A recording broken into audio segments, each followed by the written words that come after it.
இன்னைக்கு நம்மளோட இந்த ஆழமான தேடல்ல ரொம்ப ரொம்ப சுவாரஸ்யமான ஒரு பகுதியை பார்க்க போறோம். உங்களுக்கு பாடப்புத்தகத்துல இருக்கிற 7ஆம் வகுப்பு சொலவடைகள், அதாவது பொம்மலாட்டம் அப்படிங்கிற பகுதியை தான் நாம அலச போறோம். கண்டிப்பா. புண்ணுக்கு மருந்து போட முடியும், பிடிவாதத்துக்கு மருந்து போட முடியுமா அப்படிங்கிறது நம்ம கிராமங்கள்ல ரொம்ப சாதாரணமான கேட்கப்படுற ஒரு கேள்வி. சரியா சொன்னீங்க. ஒருத்தரோட மனநிலைய, குறிப்பா அவங்களோட பொறுப்பற்ற தன்மையை மாத்துறதுக்கு மாத்திரைகள் வேலை செய்யாது. அங்கதான் அனுபவங்களும் வார்த்தைகளும் சில நேரங்கள்ல வாழ்க்கை பாடங்களும் மருந்தா மாறுது. கரெக்ட். அந்த அனுபவங்களை பல 100 வருஷங்களா நம்ம முன்னோர்கள் சுருக்கி ரொம்ப கூர்மையான வார்த்தைகளா நமக்கு கொடுத்திருக்காங்க. அதுக்கு பேர் தான் சொலவடைகள், அதாவது பழமொழிகள். ஆமா, அது ஒரு பெரிய பொக்கிஷம். நாட்டுப்புற மக்கள் தங்கள் பேச்சில இயல்பாக பயன்படுத்தும் சொலவடைகள் வெறும் வார்த்தைகள் கிடையாது. ரொம்ப ஆழமான சிக்கலான வாழ்க்கை உண்மைகளை ரொம்ப சாதாரணமான ஓமைகள் மூலமா மக்களுக்கு கடத்துவாங்க. ஓ, இயற்கையோடு இணைந்த விஷயங்களை வச்சு சொல்றது. அதேதான். விலங்குகள், பூச்சிகள் மூலமா மக்களுக்கு கடத்துறதுல இந்த சொலவடவர்களுக்கு நிகர் வேற எதுவும் இல்ல. சரி, நாம் இந்த பொம்மலாட்ட கதைக்குள்ளேயே நேரடியா போயிடலாம். கதை சொல்லி ஆரம்பத்திலேயே ஆளுக்கு ஒரு வேலை அப்படிங்கிற மைய கருத்தை வச்சுதான் கதையை தொடங்குறாரு இல்லையா? ஆமா, அதுதான் கதையோட அடிநாதம். கதையோட நாயகன் ஒரு சின்ன பையன். பள்ளிக்கூடம் போறதுன்னா அவனுக்கு சுத்தமா பிடிக்காது. பொறுப்பே இல்லாம ஊர் சுத்துறது தான் அவனோட முழுநேர வேலை. இப்போ இவனை திருத்துறதுக்காக அவனோட பெற்றோர் ரொம்ப போராடுறாங்க. அது எல்லா வீட்லயும் நடக்கிறது தானே? கண்டிப்பா. முதல்ல அப்பா ஒரு அறிவுரை சொல்றாரு. அவர் ஒரு சொலவடைய பயன்படுத்துறாரு. அணை உடைஞ்சு போன வெள்ளம் அழுதாலும் வராது அப்படிங்கிறாரு. இதோட அர்த்தம் நமக்கு தெரிஞ்சதுதான். தண்ணி ஒரு முறை அணைய தாண்டி வெளியில போயிடுச்சுன்னா திரும்ப வராது. ஆனா இதை ஏன் அந்த அப்பா இங்க சொல்றார்? ஏன்னா நேரம் அப்படிங்கிறது தண்ணியை விட ரொம்ப வேகமானது. காலங்கடந்த பின் வருந்துவதில் எந்த பயனும் இல்ல அப்படிங்கிற யதார்த்தத்தை அவர் விளக்குறார். ஓஹோ, அதாவது படிக்கிற வயசுல படிக்கணும். சரியா சொன்னீங்க. ஆனா அந்த பையன் அதை ஏத்துக்கல. எனக்கு படிக்க பிடிக்காதுன்னு ரொம்ப பிடிவாதமா சொல்றான். இப்போ அந்த அப்பாவுக்கு கோபம் வர்றதுக்கு பதிலா அவர் மனசுக்குள்ள ஒரு விஷயத்த நினைக்கிறாரு. என்ன நினைக்கிறாரு? அது ரொம்ப சுவாரஸ்யமான ஒரு ஊவமை. விளைச்சலுக்கும் வெள்ளாட்டுக்கும் சென்ம பகை அப்படின்னு நினைக்கிறாரு. ஒரு பக்கம் விவசாயி கஷ்டப்பட்டு பயிரை வளர்த்துக்கிட்டே இருப்பாரு, இன்னொரு பக்கம் வெள்ளாடு அதை மேய்ஞ்சு அழிச்சுக்கிட்டே இருக்கும். ஆமா, வெள்ளாடு செடிய வளர விடாது. இந்த ஊமையில பயிர் அப்படிங்கறது அந்த சிறுவனோட எதிர்காலம், வெள்ளாடு அப்படிங்கறது அவனோட சோம்பேறித்தனம். வாவ், தன்னோட பையன் இப்படி தன்னைத்தானே அழிச்சுக்கிறானேன்னு அந்த அப்பா வருத்தப்பட்டாலும் அவர் நம்பிக்கையை விடல. தொடர்ந்து அவனுக்கு அறிவுரை சொல்றதுக்காக இரும்பு ஊற கல்லும் தேயும் அப்படிங்கிற இன்னொரு சொலவடையையும் மனசுல நினைக்கிறாரு. இயற்கையிலேயே ரொம்ப மென்மையான சின்னஞ்சிறிய உயிரி எறும்பு, ஆனா உலகத்திலேயே ரொம்ப கடினமான அசைக்க முடியாத பொருள் பாறை அல்லது கல். ரெண்டுக்கும் சம்பந்தமே இல்லையே. ஆனா பாருங்க, அந்த சின்ன எறும்பு தொடர்ந்து நடந்துகிட்டே இருந்தா கடினமான பாறை கூட ஒரு கட்டத்துல தேஞ்சிடும். அதுபோல தன்னோட பையனோட பிடிவாதம் பாறை மாதிரி இருந்தாலும் தன்னோட தொடர்ச்சியான அறிவுரை எறும்பு மாதிரி செயல்பட்டு அவனை மாற்றிவிடும் அப்படிங்கிற ஒரு பாசிட்டிவான நம்பிக்கை அந்த தந்தைக்கு இருக்கு. ஆனா எவ்வளவு பொறுமையா இருந்தாலும் ஒரு கட்டத்துல அப்பாவுக்கு கோபம் சத்தம் போடுறார். சத்தம் கேட்டு அம்மா வராங்க. அவங்க ஒரு யதார்த்தமான உண்மையை சொல்றாங்க. உழைக்கிற மாடுதான் ஊருக்குள்ள விலை போகும் அப்படின்னு. இங்க மதிப்பு அப்படிங்கிற விஷயத்த மாட்ட வச்சு சொல்றாங்க இல்லையா? ஆஹா, அதானே அர்த்தம். கண்டிப்பா. சமூகத்துல ஒரு மனிதனுக்கு எப்படி மதிப்பு கிடைக்கும்?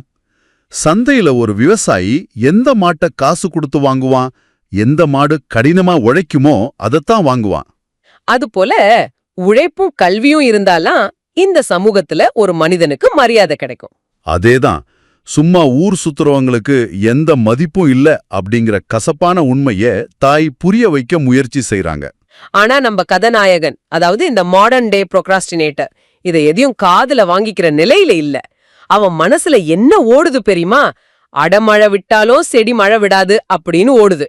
ஓ, அப்பா திட்டுறத நிறுத்தினாலும் அம்மா விடமாட்டாங்கன்னு நினைக்கிறான். ஆமா, அப்பா கோவப்பட்டு திட்டுறத நிறுத்தினாலும் அம்மா தொடர்ந்து அறிவுரை சொல்லிக்கிட்டே இருப்பாங்கன்னு அவன் நினைக்கிறான். அதனால அங்கிருந்து எஸ்கேப் ஆகிறது தான் புத்திசாலித்தனம்னு முடிவு பண்ணி நினைச்சதாம் கழுதை எடுத்ததாம் ஓட்டம் அப்படிங்கிற மாதிரி பள்ளிக்கூடத்துக்கு போறேன்னு சொல்லிட்டு அங்கிருந்து தப்பித்து ஓடுகிறான். எந்த ஒரு சிந்தனையும் இல்லாம திடீர்னு ஓடுறது. ஆமா, எந்த ஒரு சிந்தனையும் இல்லாம திடீர்னு ஒரு உந்துதல்ல பொறுப்புகளிலிருந்து ஓடுறதுதான் கழுதையோட ஓட்டத்துக்கு ஒப்பிடுறாங்க. இங்க நான் ஒரு கேள்வியை உங்களை நோக்கி கேட்க விரும்புறேன். நாம் கூட பல நேரங்களில் நமக்கு கொடுக்கப்பட்ட கடினமான வேலைகளை செய்யாமல் தப்பிக்க இதே மாதிரி தான் ஏதாவது காரணங்களை தேடி ஓடுகிறோமா? அந்த சிறுவனுக்கும் முக்கியமான வேலையை தள்ளி போடுற நமக்கும் பெரிய வித்தியாசம் இல்லையோன்னு தோணுது. 100% உண்மை. கஷ்டமான விஷயங்களை எதிர்கொள்ள பயந்து அங்கிருந்து தப்பிக்க நினைப்பது மனித இயல்புதான். ஆனா அதோட விளைவுகள் ரொம்ப மோசமா இருக்குமே. ஆமா, அப்படி தப்பித்து ஓடுவதால் ஏற்படும் விளைவுகள் என்ன என்பதுதான் இந்த கதை அடுத்தடுத்த கட்டங்கள்ல நமக்கு உணர்த்த போகுது. சரி, இப்போ அந்த பையன் தப்பிச்சு ஓடி விளையாட யாராவது கிடைப்பாங்களான்னு தேடுறான். அப்போ ஒரு சின்ன எறும்ப பார்த்து, எறும்பே என் கூட விளையாட வரியான்னு கூப்பிடுறான். எறும்பு என்ன சொல்லிச்சு? ஆனா எறும்பு ரொம்ப கராரா மறுத்துருது. தன்னோட குழந்தைங்களுக்கு உணவு, அரிசி, நொய் எல்லாம் சேகரிக்கணும்னு சொல்லிட்டு ஒரு அருமையான சொலவடைய சொல்லுது. குடல் கூழுக்கு அழுவுதான், கொண்டை பூவுக்கு அழுதாம் அப்படின்னு. இது ரொம்ப பிரபலமான சொலவடை. எனக்கு என்ன தோணுதுன்னா, ஒரு சின்ன எறும்பு இவ்ளோ கடுமையா ஒரு மனிதனை குத்தி காட்டுறது கொஞ்சம் ஓவரா இல்லையா? அது கடுமை இல்ல, அதுதான் இயற்கையோட யதார்த்தம். அடிப்படை தேவைக்கே வழி இல்லாத போது ஆடம்பரம் எதற்கு அப்படிங்கறதுதான் இதோட அர்த்தம். ஓ, இங்க குடல் அப்படிங்கிறது பசிய குறிக்குது. ஆமா, குடல் அப்படிங்கிறது பசி, அதாவது அடிப்படை தேவை. கொண்டைப்பூவு கழுவுறது அப்படிங்கிறது ஆடம்பரம். எறும்புக்கு இப்போ குளிர்காலத்துக்காக சாப்பாடு சேகரிக்கிறது தான் அடிப்படை தேவை. அதை விட்டுட்டு உன் கூட விளையாட வர்றது ஆடம்பரம்னு அது ரொம்ப தெளிவா சொல்லுது. சூப்பர் விளக்கம். அது மட்டும் இல்லாம, சொப்பனத்தில் கண்ட அரிசி சொத்துக்காகுமா அப்படின்னு இன்னொரு கேள்வி இங்க இருக்குது. அதாவது கனவுல பாக்குற அரிசிய வச்சு நிஜத்துல சோறு ஆக்க முடியாது. நாம வெறும் கனவு கண்டுட்டு இருந்தா பசி தீராது, உழைக்கணும். கரெக்ட். உழைக்காம சும்மா விளையாடிட்டு இருந்தா எதிர்காலம் சிறப்பாக அமையும்னு நீ கனவு காணாதுன்னே அந்த பையனுக்கு எறும்பு புரிய வைக்குது. எறும்பு போனதுக்கு அப்புறம் சிறுவன் ஒரு தேனிய கூப்பிடுறான். தேனியும் அவனை ரிஜெக்ட் பண்ணிடுது. அந்த தேனி சொல்ற சொல்லவிட ரொம்ப ஆழமானது. என்ன சொல்லுது தேனி? நல்ல பாம்பு படம் எடுக்கலாம், நாக்கலாம் பூச்சி படம் எடுக்கலாமா அப்படின்னு கேக்குது. வாவ், செம்ம அடி. ஆமா, நல்ல பாம்பு படம் எடுத்தா அதுக்கு ஒரு கம்பீரம் இருக்கும். ஆனா விஷமே இல்லாத ஒரு சாதாரண நாக்கலாம் பூச்சி படம் எடுத்தா அது எவ்ளோ அபத்தமோ, அது போல எந்த வேலையும் இல்லாத நீ விளையாடலாம். ஆனா நிறைய வேலை வச்சிருக்கிற நான் உன் கூட வந்து விளையாடிட்டு இருந்தா அது அபத்தம்னு தேனி சொல்லுது. ஆமா, தகுதியற்றவர்கள் தகுதி உள்ளவர்களைப் போல நடிக்க கூடாதுன்னு சொல்லுது. இதுல தேனி அவனை ஒரு அந்து பூச்சி கூட ஒப்பிடுதே, அது ஏன்? ஏன்னா 1000 களம் நெல்லுக்கு ஒரு அந்து பூச்சி போதும்னு தேனி சொல்லுது. ஒரு பெரிய நெல் குவியலுக்குள்ள ஒரே ஒரு கெட்ட அந்து பூச்சி இருந்தாலே மொத்த நெல்லும் கெட்டு போயிடும். அப்போ ஒரு கெட்டவன் இருந்தாலே கூட்டம் முழுவதும் கெட்டுவிடும்னு சொல்ல வராங்க. அதேதான், பொறுப்பே இல்லாத ஒருத்தன் கூட நாங்க சேர்ந்தா சுறுசுறுப்பா வேலை செய்யற எங்களோட கூட்டமே கெட்டு போயிடும்னு தேனி ரொம்ப ஸ்ட்ரிக்டா சொல்லுது. இங்க இயற்கை எந்த சமரசமும் செஞ்சுக்கல. நீ உழைக்கலன்னா நீ இந்த சமூகத்துக்கு ஒரு சுமை அப்படிங்கறத முகத்துல அடிச்ச மாதிரி சொல்லுது. அப்போ அந்த பையன் ஒரு கவுண்டர் கேள்வி கேக்குறான். ஆயிரக்கணக்கான தேனீக்கள் உங்க கூட்டத்துல இருக்கே, நீ மட்டும் ஏன் உழைக்க வேண்டும்? நீ ஒரு ஆள் வேலை செய்யலனா என்ன ஆயிட போகுது அப்படின்னு கேக்குறான். இது நாம நிறைய பேர் ஆபீஸ்ல அல்லது குழுவா வேலை செய்யும்போது நினைக்கிறது தானே, நான் ஒருத்தன் செய்யலன்னா என்னாக போகுதுன்னு. ஆமா, அதே மனநிலைதான். அதுக்கு தேனி சொல்ற பதில் தான் இந்த ஒட்டுமொத்த கதையிலயும் ரொம்ப முக்கியமான பாடம். ஆள் கூடுனா பாம்பு சாகுமா அப்படின்னு கேக்குது. அதாவது பாம்பை அடிக்கணும்னா யாராவது ஒருத்தர் அடிச்சுதான் ஆகணும். கரெக்ட். ஒரு பாம்பை அடிக்கணும்னா 100 பேர் வேடிக்கை பார்த்தா மட்டும் போதாது. யாராவது ஒருத்தர் தைரியமா முன்னாடி வந்து அடிக்கணும். கூட்டம் இருக்கிறது காட்டி நாம நம்ம பொறுப்புல இருந்து தப்பிக்க முடியாது. சூப்பரான விளக்கம். அதுக்கு ஆதரவா கைய ஊனித்தான் கர்ணம் போட முடியும் அப்படிங்கிற சொலவடையையும் சொல்லுது. அதாவது தன் வேலையை தானே செய்ய வேண்டும், வேற யாரும் நமக்காக வேலை செய்வாங்கன்னு நாம சும்மா இருக்கக்கூடாது. பூ மூடுவதற்குள் தேன் எடுக்க வேண்டும் என்று கூறி தேனி பறந்து போயிடுது. இதுல நான் கவனிக்க வேண்டிய ஒரு விஷயம் இருக்கு. என்னது அது? இங்கே பாத்தீங்கன்னா சிறுவன் பெரியவன், ஆனா சின்னஞ்சிறிய எறும்பும் தேனியும் அவனுக்கு மிகப்பெரிய வாழ்க்கை பாடத்தை போதிக்கின்றன. இத பார்க்கும்போது எனக்கு ரொம்ப ஆச்சரியமா இருக்கு. உண்மைதான், சில நேரங்கள்ல சின்ன விஷயங்கள் தான் பெரிய பாடத்தை கத்துக் கொடுக்கும். சரி, பூச்சிகள் தான் இப்படி இருக்குதுன்னு பார்த்தா அடுத்தவன் ஒரு பெரிய விலங்கான பொதி மாட்டிடம் போறான். மாடே, நீ சும்மாதானே இருக்க, என் கூட விளையாடவான்னு கூப்பிடுறான். மாடு என்ன சொல்லுச்சு? அதுக்கு மாடு, நான் முதலாளிக்காக உப்பு மூட்டை புளி மூட்டை சுமக்க வேண்டும்னு சொல்லிட்டு ஒரு சொலவடைய சொல்லுது. காவடி பாரம் சுமக்கிறவனுக்கு தான் தெரியும்னு சொல்லுது. ஆமா, தூரத்துல இருந்து பாக்குறவங்களுக்கு அந்த பாரத்தோட வலி தெரியாது. சுமக்கிறவனுக்கு மட்டும்தான் அந்த சுமையோட வலி தெரியும்.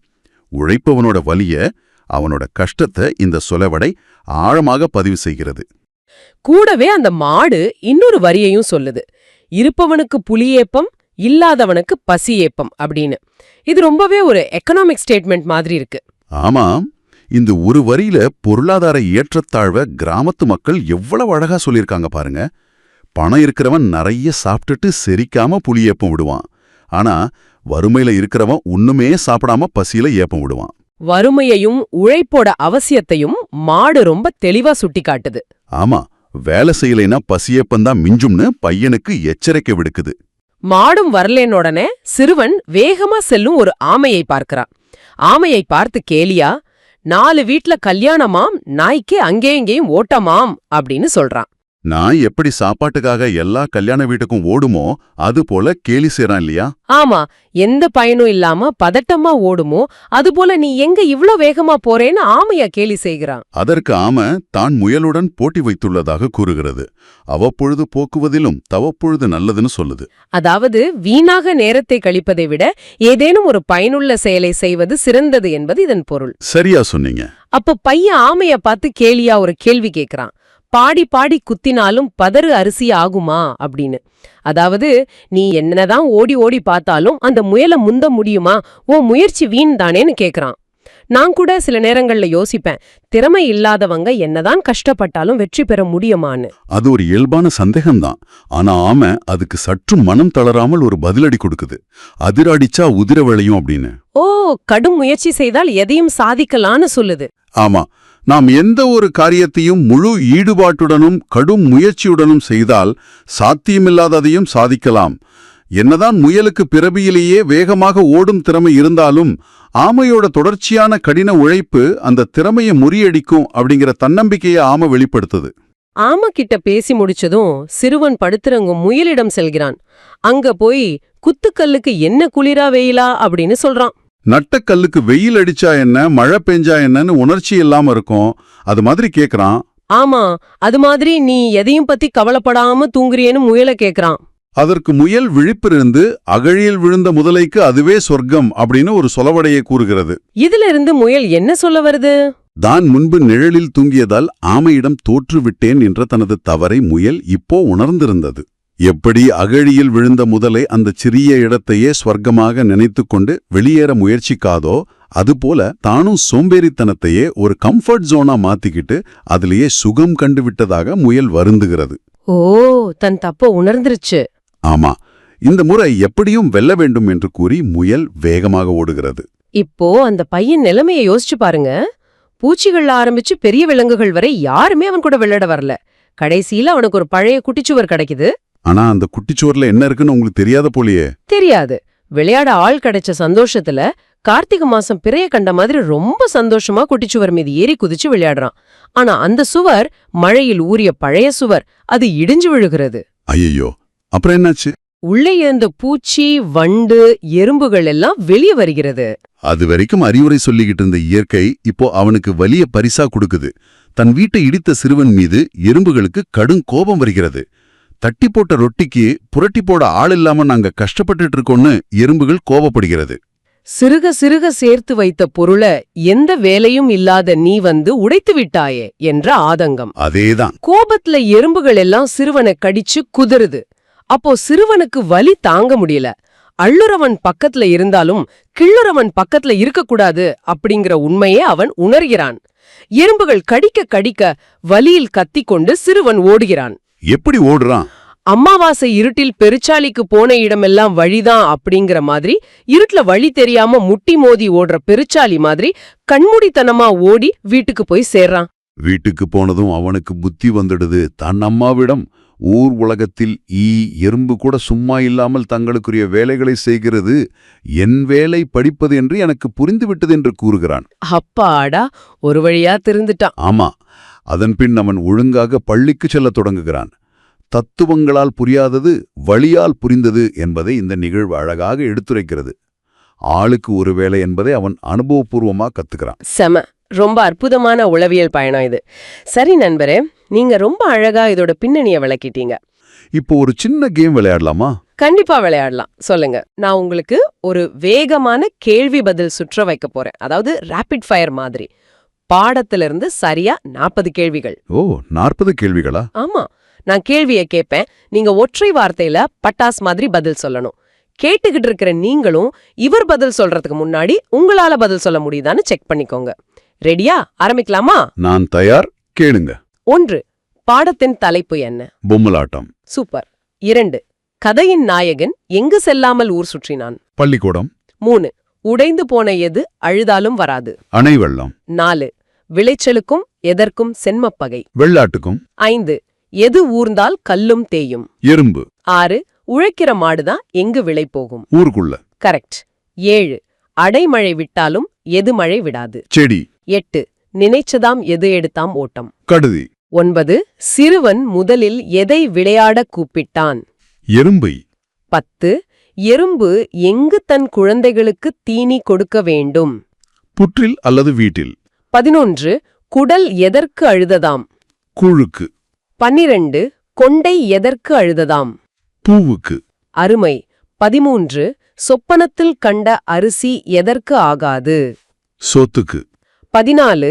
எறும்புக்கு அடுத்து சிறுவன் யாரை அழைத்தான்? தேனியை. 15. எது படம் எடுக்கலாம்? நல்ல பாம்பு. 16. எது படம் எடுக்கக் கூடாது? நாக்கலாம் பூச்சி. 17. 1000 கலம் நெல்லுக்கு எது ஒன்று போதும்? அந்து பூச்சி. 18. ஆள் கூடுனா எது சாகாது? பாம்பு. 19. எதை ஊனித்தான் கரணம் போட முடியும்? கைய. 20. தேனீ எதற்குள் தேனெடுக்கச் சென்றது? பூ மூடுவதற்குள். பாதி வந்துட்டோம். 21. முதலாளிக்காக உப்பு புளி மூட்டைகளை சுமப்பது எது? பொதிமாடு. 22. காவடி பாரம் சுமக்கிறவனுக்கு தான் என்ன தெரியும்? பாரம் அல்லது வலி. 23. இருப்பவனுக்கு என்ன ஏப்பம்? புளியேப்பம். 24. இல்லாதவனுக்கு என்ன ஏப்பம்? பசியேப்பம். 25. 4 வீட்டில் கல்யாணமாம், யாருக்கு ஓட்டமாம்? நாய்க்கு. 26. அவ்வப்பொழுது போக்குவதிலும் எது நல்லது? தவப்பொழுது. 27. பாடி பாடி குத்தினாலும் எது அரிசி ஆகுமா? பதறு. 28. அதிர அடிச்சா எது விளையும்? உதிர. 29. ஆமை யாருடன் போட்டி வைத்தது? முயலுடன். 30. எதற்கு குளிரா வெயிலா என்று முயலிடம் சிறுவன் கேட்டான்? குத்துக்கல்லுக்கு. 31. அகழியில் விழுந்த முதலைக்கு அதுவே என்ன? சொர்க்கம். 32. முயல் எதில் படுத்து தூங்கியதால் தோற்றது? நிழலில். 33. சிறுவன் விளையாட எதன் மீது ஏறினான்? குட்டிச்சுவர். 34. கார்த்திகை மாசம் எதை கண்ட மாதிரி சிறுவன் மகிழ்ந்தான்? பிறையை. 35. தட்டி போட்ட ரொட்டிக்கு எப்படி போட ஆளில்லை? புரட்டி போட. 36. யார் பக்கத்தில் இருக்கக்கூடாது என்று சிறுவன் நினைத்தான்? கில்லறவன். 37. அமாவாசை இருட்டில் எதற்கு போன இடமெல்லாம் வழிதான்? பெருச்சாளிக்கு. 38. எறும்பு கூட என்ன செய்யாமல் வேலை செய்கின்றன? சும்மா இல்லாமல். 39. சிறுவன் தனக்குரிய வேலை எது என்று புரிந்து கொண்டான்? படிப்பது. கடைசிய கேள்வி 40. பொம்மலாட்ட கதையின் மையக் கருத்து என்ன? ஆளுக்கு ஒரு வேளை. அருமை, ரொம்ப சிறப்பா பதில் சொன்னீங்க. அப்பாடா, முடிச்சிட்டேன்.